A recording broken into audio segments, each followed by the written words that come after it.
इंदौर के राजा रघुवंशी अपनी नई नवेली दुल्हन सोनम के साथ मेघालय में हनीमून मनाने गए थे, लेकिन 23 मई को ये कपल अचानक गायब हो जाता है और फिर 2 जून को राजा रघुवंशी का शव एक गहरी खाई में मिलता है, पेसोव फॉल के पास।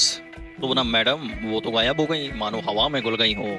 सबको लगा बेचारी सोनम भी शायद हादसे का शिकार हो गई होगी, लेकिन जनाब कहानी में असली ट्विस्ट तो तब आना था जब 9 जून को सोनम मैडम उत्तर प्रदेश के गाजीपुर में पुलिस के सामने प्रकट होती हैं और सरेंडर कर देती हैं।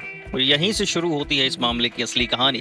पुलिस की जांच में जो खुलासे हुए हैं वो किसी बॉलीवुड थ्रिलर से कम नहीं। पहले तो लगा कि ये कोई कॉन्ट्रैक्ट किलिंग का मामला है, यानी सुपारी देकर हत्या करवाई गई है, लेकिन ईस्ट खासी हिल्स के एसपी विवेक साहब ने तो सारी थ्योरी ही पलट दी। उन्होंने कहा, अरे नहीं भाई, ये कॉन्ट्रैक्ट किलिंग नहीं थी, ये तो दोस्तों के बीच फेवर था।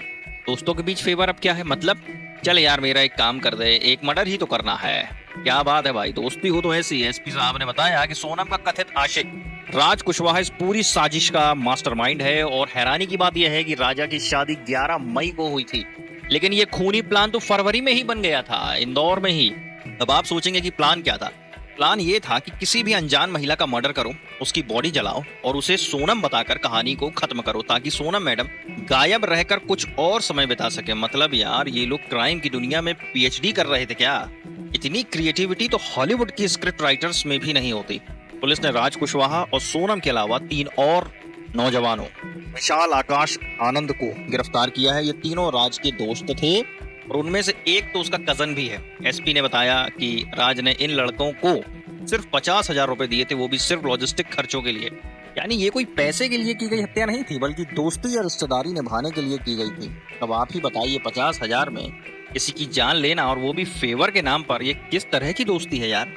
लगता है इन लोगों ने हम एक दूसरे के लिए जान भी दे सकते हैं या ले सकते हैं वाली कहावत को थोड़ा ज्यादा ही सीरियसली ले लिया। फिलहाल 5 आरोपी सोनम, राज, विशाल, आकाश और आनंद पुलिस हिरासत में है। पुलिस उनसे पूछताछ कर रही है, सबूत जुटा रही है और क्राइम सीन को रिकंस्ट्रक्ट करने वाली है।